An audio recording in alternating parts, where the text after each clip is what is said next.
Oi, turma do livro Palavras de Vida Eterna, Chico Xavier, pelo Espírito Emmanuel. O capítulo de hoje é o 27, Liberdade em Jesus. Para a liberdade, Cristo nos libertou. Permanecei, pois, firmes e não vos dobreis novamente a um jugo de escravidão. Paulo. Disse o apóstolo Paulo com indiscutível acerto que para a liberdade Cristo nos libertou. E não são poucos aqueles que, na opinião terrestre, definem o Senhor como sendo revolucionário comum. Não raro pintam-no a feição de petroleiro vulgar, ferindo instituições e derrubando princípios. Entretanto, ninguém no mundo foi mais fiel cultor do respeito e da ordem. Através de todas as circunstâncias, vemo-no interessado acima de tudo na lealdade a Deus e no serviço aos homens. Não exige berço dourado para ingressar no mundo, aceita de bom grado a infância humilde e laboriosa, abraça os companheiros de ministério, quais se mostram, sem deles, reclamar certidão de heroísmo e de santidade. Nunca se volta contra a autoridade estabelecida, trabalha na extinção da crueldade, da hipocrisia, do simonismo e da delinquência, mas em momento algum persegue ou golpeia os homens que lhes sofrem o aviltante domínio. Vai ao encontro dos enfermos e dos aflitos para ofertar-lhes o coração. Serve indistintamente. Sofre a incompreensão alheia, procurando compreender para ajudar com mais segurança. Não espera recompensa, nem mesmo aquela que surge em forma de simpatia e entendimento nos círculos afetivos. Padece a ingratidão de beneficiados e seguidores, sem qualquer ideia de revide. Recebe a condenação indébita e submete-se aos tormentos da cruz, sem recorrer à justiça. E ninguém se fez mais livre que ele, livre para continuar servindo e amando, através dos séculos renascentes. Ensinou-nos assim, não a liberdade que explode de nossas paixões indomesticadas, mas a que verte sublime do cativeiro consciente as nossas obrigações diante do Pai excelso. Nas sombras do eu, a liberdade do faço o que quero, frequentemente cria a desordem e favorece a loucura. Na luz do Cristo, a liberdade do devo servir gera progresso e sublimação. Assimilemos do Mestre o senso da disciplina. Se quisermos ser livres, aprendamos a obedecer. Apenas através do dever retamente cumprido permaneceremos firmes, sem nos dobrarmos diante da escravidão a que muitas vezes somos constrangidos pela inconsequência de nossos próprios desejos. Gente, eu li um texto parecido com esse. E não faz muito tempo. Né? Até que eu falei que a liberdade, né? Besta de quem pensa que liberdade é sair por aí fazendo o que quer. Ainda disse aquela frase, né, do Santo Agostinho, que ele dizia pra gente, tudo eu posso, mas nem tudo me convém, né? Então a gente tem a liberdade para fazer o que quer, a gente tem o livre-arbítrio, mas a gente não pode sair por aí fazendo tudo o que quer. Tem que ter disciplina diante daquilo que a gente deseja, né? Tem que ter um limite. A própria nossa Constituição, que é tão cheia de brechas, ainda tem uma frase forte lá dentro: o meu direito só vai até onde atinge o direito do outro, né? Então, a liberdade Jesus tinha de fazer tudo o que ele queria. Tudo o que ele quisesse, ele podia fazer. E, no entanto, não. Ele se deixou levar até a cruz. Ele foi humilhado, ele foi morto. E não, em momento nenhum ele falou, para. Em momento nenhum ele falou, eu não quero que isso aconteça. E ele podia ter feito isso. Ele tinha autoridade para isso. Ele tinha uma autoridade moral muito grande. Mas ele deixou tudo acontecer para que nós caíssemos na real. Não deu a resposta para a gente. Ele fez a gente pensar nessa resposta. Ele não veio aqui ensinar pegando na mãozinha, desenhando. Não, ele exemplificou. Falou, olha, faça o que eu faço. Né? Vocês podem fazer tudo o que eu faço e muito mais, mas dentro de uma disciplina. Então, há pouco tempo eu falei algum texto, talvez aqui desse mesmo livro ou de outro, não me recordo, mas eu falei sobre isso daqui. E a mensagem, quando ela começa a vir martelando, né? Eu, pelo menos, acredito muito nisso. Quando a mensagem vem martelando na gente, é porque a gente precisa aprender, né? Se ela retomou aqui nesse bate-papo que a gente tem, é porque a gente precisa aprender, né? A gente precisa entender essa liberdade. Posso fazer o que eu quero? Posso. Devo fazer tudo aquilo que eu quero? Nem sempre. Nem sempre. A gente tem que ter a ideia de que o outro, né, com essa liberdade que a gente quer, que a gente deseja, que a gente luta por ela, às vezes o outro pode se machucar, pode desequilibrar uma família inteira por conta da liberdade de um, porque ele quer fazer tudo o que passa pela cabeça dele.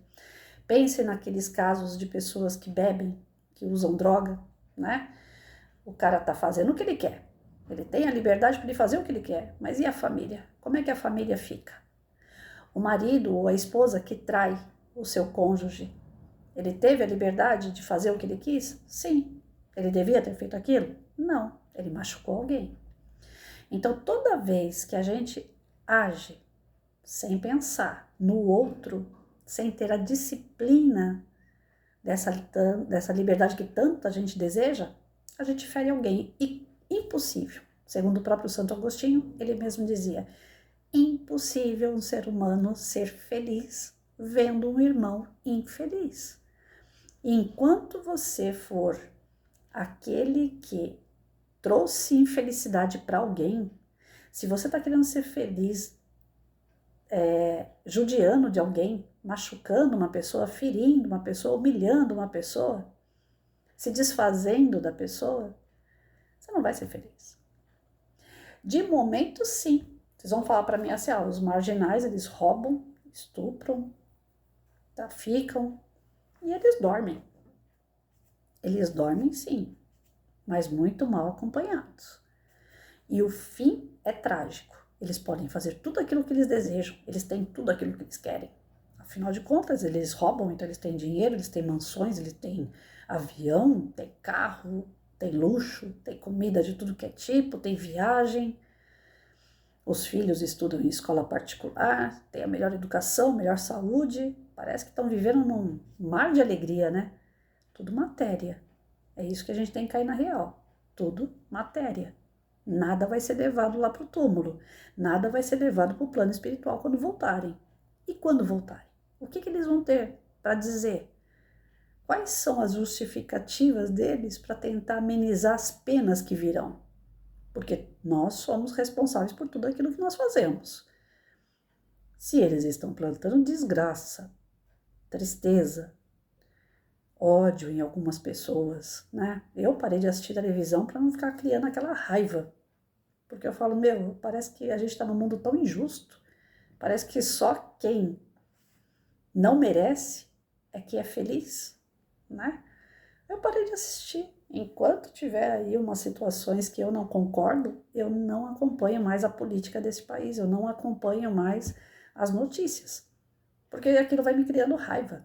E eu não quero isso. Então, essas pessoas são alvos de raiva de outras pessoas. Como que elas conseguem ser felizes com essa energia em cima delas? A gente tentando fazer o bem, a gente tentando ser bom. Ainda tem quem jogue energia ruim em cima da gente, seja de inveja, seja, sei lá, algum tipo de desequilíbrio que a gente cause numa pessoa por uma fala, uma ação. A gente está sujeito a isso. Agora imagina quem é a maldade pura. E geralmente quem é a maldade pura são os caras mais libertos. São os caras que podem tudo. Então Jesus disse, né, que a gente tem que ter a disciplina, saber até onde a gente pode ir com a nossa liberdade. A liberdade real é aquela que a gente serve Deus. Essa é a liberdade real. É quando você deita e dorme e fala, eu fiz o meu melhor. Pode não ter sido o melhor, mas eu fiz o meu melhor. A sua consciência tranquila, porque você fez coisas boas, porque você tentou fazer algo por alguém, tirando ele do crime, da droga, levantando uma pessoa que está caída, ajudando, auxiliando aquele que está meio perdido. Aí quando você deita, você dorme. Você tá tranquilo, você tá livre. Agora, liberdade com trazendo sofrimento a uma pessoa, qual é a liberdade nisso tudo? É uma liberdade falsa, porque vai chegar o dia de que você vai ter que prestar conta disso tudo. Quantas pessoas hoje dizem que querem relacionamento sério? Nossa, se vocês entrarem nesse site de relacionamento que tem aí, os Tinder, Badoo da vida, tá cheio de gente carente. Tá, isso tá. Mas pessoas que realmente querem algo sério. Eu passei pela fase dos 30 anos procurando alguém para ficar comigo.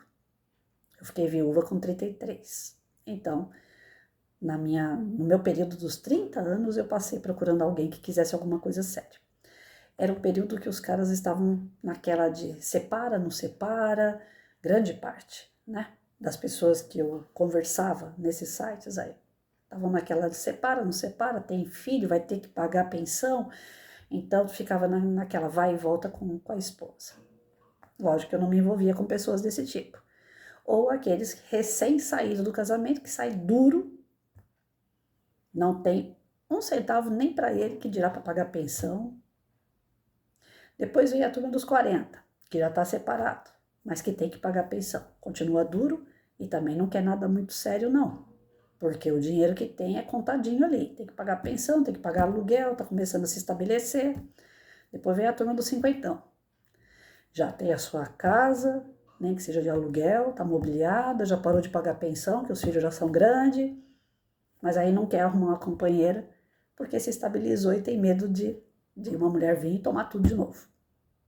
Eu estou falando isso geral, lógico, não é regra, não é lei, mas em geral é isso. Então, quando eu vou procurar um companheiro, eu tenho um trabalho enorme para achar um cara que esteja estável, principalmente estável. Os caras saem do casamento, saem. Primeiro já estava fazendo besteira dentro do casamento. Já estava traindo a mulher, geralmente. Já estava saindo com os amigos, achando que isso é a coisa mais normal do mundo. Você é casado e está lá passando a noite na bebedeira, falando que está trabalhando, mas não está. Está em boteco, está em noitada, balada, né? Que o povo fala. Esses caras saem fazendo tanta graça no começo que depois cai na real. Quando chega perto dos 60 anos, alguns que eu converso hoje, insight, né? Estão chegando perto dos 60 anos, sobrou o que para esses caras mesmo? Não tem família, os filhos geralmente são afastados, porque não foi bom pai. Né? Um bom pai é aquele que está lá com a esposa dentro de casa. Esse é o bom pai. Agora, depois que separa, o pai fica mesmo, grande parte, eu não estou falando que é regra, hein?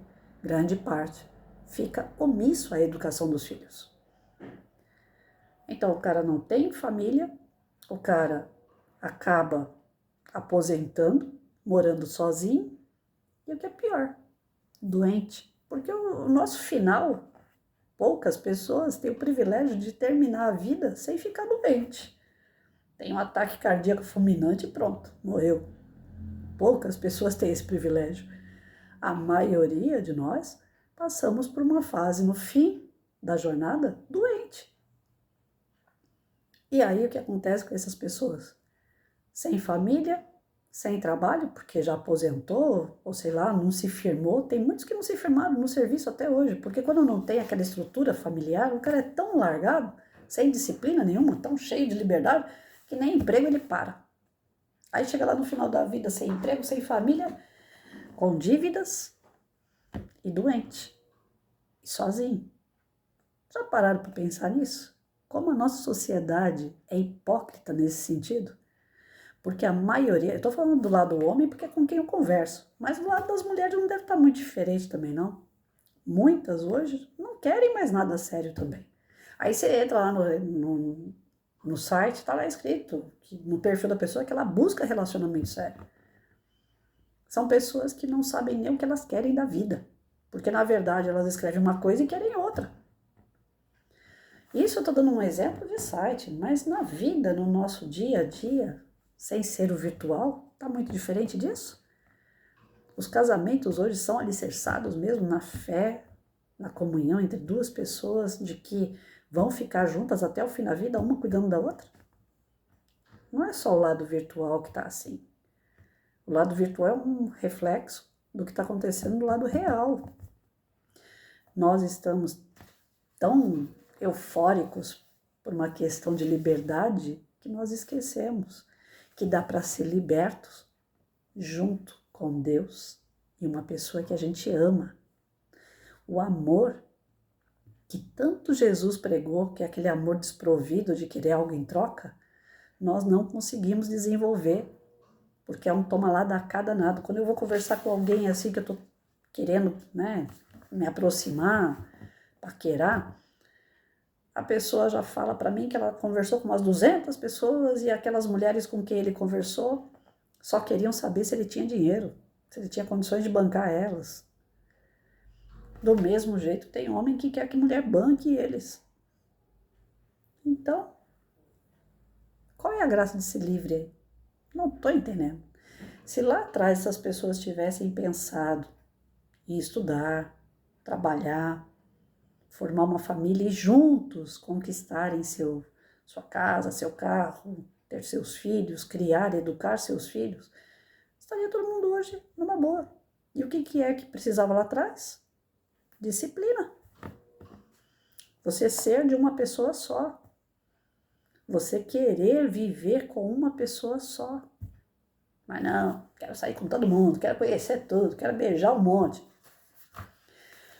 Tá, às vezes, junto com uma pessoa que é do bem, que tá te ajudando, que tá te elevando.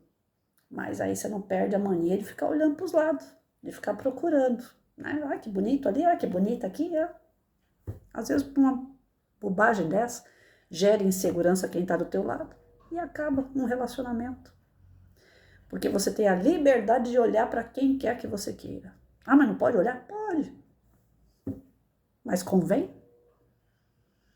Poder pode tudo. Mas convém? Aí é que tá. Essa é a nossa grande dúvida. Quando é que convém fazer alguma coisa? Você é filho, você é filha. Você quer ir embora da casa dos seus pais a todo custo. Você quer sua liberdade. Só que aí você começa a ganhar o seu dinheiro aqui para pagar o aluguel aqui. Ganha seu dinheiro aqui, paga aluguel aqui. Você não consegue ter um dinheiro para comer um lanche. Você não consegue mobiliar sua casa direito porque o dinheiro não sobra. Você não consegue fazer um passeio. Você não consegue estar em família, porque geralmente sai de casa, sai brigado. Né? Quero viver minha vida. Quero ser liberto. Que liberdade. Preso, acorrentado entre trabalho e pagar aluguel. Acorrentado para poder ganhar e pagar aluguel. E tá achando que tá livre, porque não escuta mais a mãe falar: olha, eu não quero que deixe a toalha em cima da cama. Olha, eu tô te dando isso, mas eu quero isso aqui. Trata de fazer direito. Cobrança. Porque você não quer ouvir cobrança. Aí você vai morar sozinho. Vai morar sozinho e não evolui. Não cresce, pelo contrário, daqui a pouco fica doente também. Qual é a graça de fazer isso? Se tivesse tido disciplina, as pessoas estudam, elas têm as suas profissões, saem de casa como um profissional, primeiro compra um apartamento, mobília o apartamento, aproveita enquanto tem o teto da mãe, do pai. Depois fala: mãe, quando você quiser vai lá comer comigo, que agora minha casa tá lá, tá mobiliada, vem passear. Pronto. Disciplina. Se você fizesse tudo no seu tempo, as coisas não vão dar errado. Mas as pessoas querem atropelar. Não, que agora eu vou fazer. Quantos casamentos não acabam desse jeito? Quantos relacionamentos não acabam desse jeito? Quantos pais e filhos não se falam por conta disso? E eu tô aqui para contar a história, mas eu não vou contar hoje não. Vamos procurar nossa liberdade através da nossa responsabilidade. Primeiro, responsabilidade assumida, depois diversão. A liberdade ela vem depois. Primeiro os deveres bem cumpridos, depois os nossos direitos, né? Jesus ensinou que a nossa maior liberdade está ligada com Deus. Se a gente não estiver fazendo as coisas agradando a Deus, não é liberdade. E vai vir sofrimento aí.